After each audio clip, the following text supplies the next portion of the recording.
ধরিয়ে দিল যেন সেই শব্দটা। ওদিকে আমার বন্ধু তন্ময়ের সাথে ভয়ঙ্কর অভিজ্ঞতা ঘটে গেল। তন্ময় নিচতলার অপারেশন থিয়েটারে ছিল। হঠাৎ সে দেখতে পায় অপারেশন থিয়েটারের টেবিলের ওপর একটা রোগী শুয়ে আছে।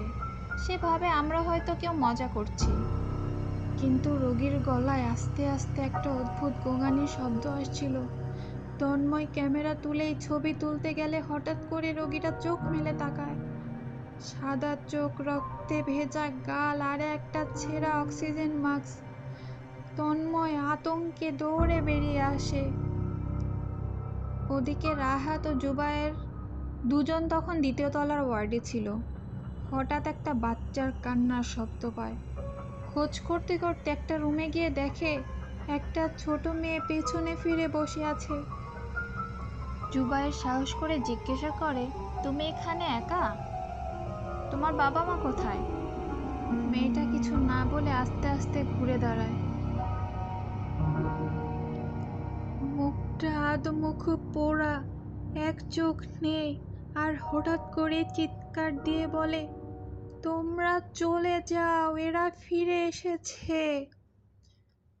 তারপর দরজাগুলো একসাথে বন্ধ হতে শুরু করে। পুরো হাসপাতাল কাঁপতে থাকে। আমরা চারজন একসাথে এক্সিট গেটে ছুটে আসি। কিন্তু অবাক কাণ্ড, যে গেট দিয়ে আমরা ঢুকেছিলাম সেটা একদম তালা মারা। কেউ একজন বাইরে থেকে বন্ধ করে দিয়েছে। আমরা তখন হাঁপাতে হাঁপাতে ঘরের ভিতরে বসে আছি। কি করব বুঝতে পারছি না। হঠাৎ আবার সেই নার্সটা দেখা গেল। এবার হাতে একটা সিরিঞ্জ, ধীরে ধীরে আমাদের দিকেই আসছে। তন্ময় তখন ভয়ে হঠাৎ অজ্ঞান হয়ে যায়। আমরা দরজা ভেঙে ছুটে বাইরে আসি। সকাল 8টা নাগাদ স্থানীয় পুলিশ টহল দেওয়ার সময় আমাদের উদ্ধার করে। এরপর তন্ময় প্রায় 1 মাস ট্রমায় ছিল। রাতে ঘুমাতেই পারত না। আমরা ক্যামেরার ফুটেজে নার্সটার ছায়া, বাচ্চার মেয়েটার কান্না, এমনকি অপারেশন রুমের সেই দৃশ্যটা সবকিছু রেকর্ড পেয়েছিলাম।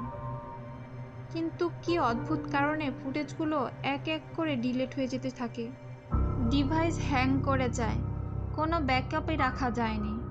এখনো কেউ যদি বরিশাল সেই পুরনো হাসপাতালের পাশ দিয়ে যায় বা রাতের দিকে ওই দিক দিয়ে যায়, অনেকেই বলে তারা কান্নার শব্দ, আলো নিভে যাওয়া, দরজা বন্ধ হওয়া আওয়াজ শুনেছে।